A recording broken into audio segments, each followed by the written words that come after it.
Ang sabi pa ni Ting, bukod sa unanimous decision, ang inilabas na pagpapasyang ito, Ting said the first 3 complaints were deemed terminated or dismissed and no other impeachment complaint may be entertained before February 6, 2026. Nakita mo. The High Tribunal's ruling does not bar the refiling of the complaints after a year or in February 2026. Ting said that apart from 1-year ban, the Supreme Court and Bank also found the impeachment complaint against VP Sara Duterte to be violative of her right to due process as enshrined in the Bill of Rights of the Constitution. At dahil po ito ay running story to Jen, may mga lumalabas pang mga detalye. Meron pala siyang keynote Sen na mga parte ng desisyon. Ito ang isa. Ting, quoting a portion of the Supreme Court and Bank's unanimous decision declaring the impeachment complaint versus VP Sara Duterte unconstitutional. Ito yung quote. Our fundamental law is clear.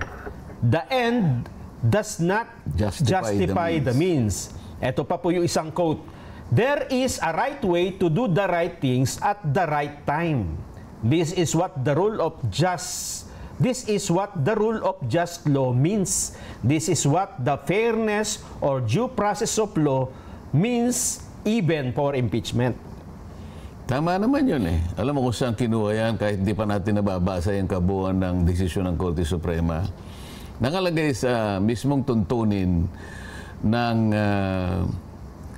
Rules of Procedure in Impeachment Proceedings sa House of Representatives, lahat ng impeachment complaints na ipapile, maging ito ay galing sa pribadong tao o kaya mismo na sa mga miyembro ng House of Representatives o kaya ito'y pinirmahan ng hindi bababa sa 1/3 ng lahat ng miyembro ng House of Representatives, kinakailangan i-repair mo sa Committee on Justice. Yun ang tuntunin. O isip-isipin mo, umabot lamang doon sa tinatawag nilang 10-session day. Hindi totoo yun, Jen, Nelson. Sa totoo lang, kapag ako talagang nakahanda tayo, sinasabi ko naman sa inyo, kung yan ay natuloy halimbawa na pag-usapan sa Senado, unang-unang pagkakamali nila, Jen, yung unang complaint ay i-file at in-endorse at ito'y tinanggap ng opisina ng Secretary General December 2. Tandaan nyo, ha? Okay, December 2. December 2, 2024. Opo. Ang December 2 ay araw ng Lunes. First session day. Opo. Pero sa numero ng session, ito ay session number 26. December 2. Ngayon, yung unang complaint na yon ay na-file nung isang grupo alas 4:30 ng hapon, December 2. Okay. Ngayon, ano ang hinahanap sa tuntunin sa House of Representatives? Kapag kayo na itinanggap mo, immediately i-refer mo sa Office of the Speaker. Iyon. Okay. So, palagay ko walang nangyaring pagre-repair. Kasi kung talagang immediately, wala naman sinasabi ng paraan pagka i-repair mo. Pwede mong i-text si speaker. Pwede mo siyang tawagan. Pwede mo siyang puntahan na personal. Kasi ito bigla na lang dumating. December 2. Tapos 4:30, tinanggap ng opisina. Nelson, kung ikaw ang Secretary General, babasahin mo lang ba yan, tapos ilalagay mo sa opisina mo o tatawagan mo kaagad ang speaker? Siyempre, dapat tawagan nila ng speaker. Impeachment ito eh. Ito ay isang paraan para tanggalin mo ang pangalawang pinakamataas na opisyal ng ating bansa. Pagkatapos, nakita mong ganyan, hindi mo man lang tatawagan ng pansin ang speaker, yun ang referral. Paalam mo kaagad sa kanya. Yun ang inihingi. Sabi niya, immediately. Bakit wala sa order of business? Sasabihin nila, hindi po namin kaagad nailagay dyan kasi po yung order of business po, ginagawa namin ng maaga. Umaga pa lang. Ginagawa na namin yan kasi po magsisimula po yung session alas 13. Tinanggap ko po yan 4:30. Alas 4:30 ng hapon. Hindi mo rin mapapangatpiranan yun. Bakit ka mo?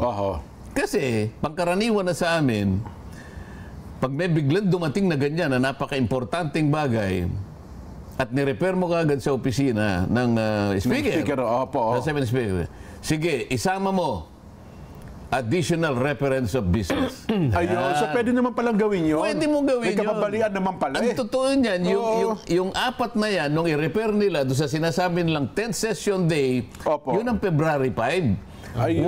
Wala siya doon sa order of business doon sa araw na yon. Oho. Kaya nga sinasabi ko, kung ito'y halimbawa umabot sa Senado. Opo. Unang tanong ko sa kanila, hawak-hawak ko yung hawak-hawak ko yung session number 36. Ito yung sinasabi niyong 10th session day. Opo. Kapag ka napatunayan ninyo na ito'y nakasulat dito, ibig sabihin, in-include nyo, Andyan talaga, oo. magre-resign ako as Senator of the Republic. Naku, mabigat. Okay? Kasi wala eh. Hawak ko na eh. Opo. Bakit ninyo ipinangatwiran o pinangatwiranan ninyo na pati sasagot ng Solicitor General eh. Opo. Ha? It was included in the order of business, sabi niya. Ito po yung aming katibayan, Annex A. Halimbawa, Annex A, Session number 36, Order of Business. Pagka tinignan mo, wala doon. Saan mo makikita? Sa journal. Sa journal number 36. Doon makikita kasi additional reference of business. Ayun pala Isipin mo, yun.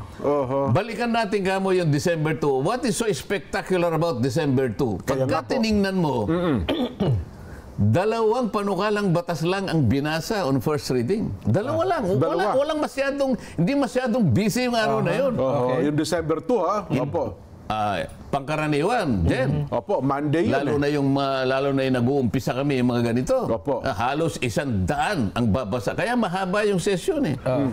Yung December 2, balikan mo yun, reviewin mo. Dalawang panukalang batas lang ang binasa. Ilang minuto lang yun na babasahin mo. 3 resolutions, 2 panukalang batas. Pagkatapos lahat na communications, mga letters from different agencies, to the archives, to the archives, to the archives. Ibig ko sabihin, kapag ka tiningnan mo yung volume ng business na tatalakayin no December 2, 30 minutes tapos eh. Bakit hindi nyo sinama na additional reference of business yung impeachment na tinanggap nyo at 4:30 samantalang yun ay isang napaka-importanting bagay? Doon pa lang. Pagkatapos sumagot yung Solicitor General. Inamin ba naman niya yung 3 kanyang ganon at saka yung pang-4 ay isinama namin sa order of business na pag tinignan mo wala. Ang totoong ginawa nila, considering that the fourth impeachment complaint signed by more than 1/3 of the members of the House of Representatives has been transmitted to Congress, the 3 earlier impeachment complaints have become moot and academic and they were sent to the archives. Alam mo ibig sabihin no? Pinatay po namin. Pinatay nyo. Kaya nilagay sa archive. Sabi ng Korte Suprema, pinatay ninyo. Ibig sabihin, yung pangalawa, hindi na pwede. You violated the 1-year ban rule. Ayun. Simple. So yun pala yung binabanggit ng Korte Suprema na nalabag yung 1-year ban rule ng impeachment complaint. Ayun. Kasi kung yun ay nirepair ninyo sa Committee on Justice, may tumuloy na sana eh. Walang tumuloy na proceedings kasi walang ni-repair. Walang ni-repair sa Committee on Justice. Yun ang pinaka-ultimate na destination ng lahat ng impeachment complaints. Umabot lamang dun sa order of business eh. Pagkatapos in archives, nasaan ang pumunta sa Committee on Justice? Wala, kahit isa. Yun pala yun. Wala. Unconstitutional. Bakit? Yung dalawang requirements doon, yung i-include mo sa order of business, nakasulat sa Constitution eh. Pagkatapos, in 3 session days thereafter, sabi niya, kapag lumabas nga sa order of business, i-repair mo naman sa Committee on Justice. Hindi nangyari yun. Yung 4, hindi dumating sa Committee on Justice. Wala sa rules yun eh. Bakit dinala mo sa archives, hindi doon sa Committee on Justice? Kaya pala unanimous yung desisyon ng Supreme Court. So, ano, ha? Mukhang hindi nahirapan. Mukhang walang pumanig ni isa man. Ni wala pang dissenting opinion. Hindi, pagka unanimous, ibig sabihin Unanimous eh. Talagang, ganun pala. No? Wala. Ganun ka grabe. Bakit sinabi na walang due process dyan? Kanina, nabanggit niya. Yes. Opo. Ipaliwanag natin bakit walang due process. Bakit po? Hindi nga dumating sa Committee on Justice, doon mo kasi tatawagin ng Vice President para kahit papano, kung gusto niya mag-appear doon, magpaliwanag, o magbigay ng doon pa lang, sagutin niya, walang nangyari. Wala rin kasing gano'n, no? Ni isang pagdinig ata sa Committee on Justice, wala pong nangyari. Wala eh. Diniretso agad eh. Marami silang itinago doon sa kanilang tuntunin. Opo. Oh. Kung babasahin nila Section 2 nung kanilang Rules of Procedure in Impeachment Proceedings, Section number 2, Opo. Initiation and Mode of Filings. Ang halimbawa gano'n, Initiation of Impeachment Proceedings. Dalawang bagay lang, ifa-file mo and then referral to the Committee on Justice. Dalawa ang stages yan. I-file mo and then refer to the Committee on Justice. Lahat. Walang exempted doon. Kahit na ito'y galing sa private individual, galing sa member ng Congress, o kaya pinirmahan ng 1/3 o higit pa. Lahat ng ito nakalagay sa Section 2, i-refer mo sa Committee on Justice. Committee on Justice, ayun. Yung port complaint dumating, hindi, tin-transmit ka niyan. Opo, dinala agad sa Senado yun. Yun ang kanilang pag-aakala na kapag ka 1/3, ita-transmit mo. Samantalang kung basahin niya uli doon, ang sinabi lang, pagka 1/3 o higit pa, yung pagta-transmit doon, gayahin mo kanya yung approval ng isang bill. Yun lang naman ang sinasabi, yung kung paano mo ita-transmit. Pero walang sinasabi na hindi mo muna i-refer sa Committee on Justice. Ayun pala. Ngayon ko na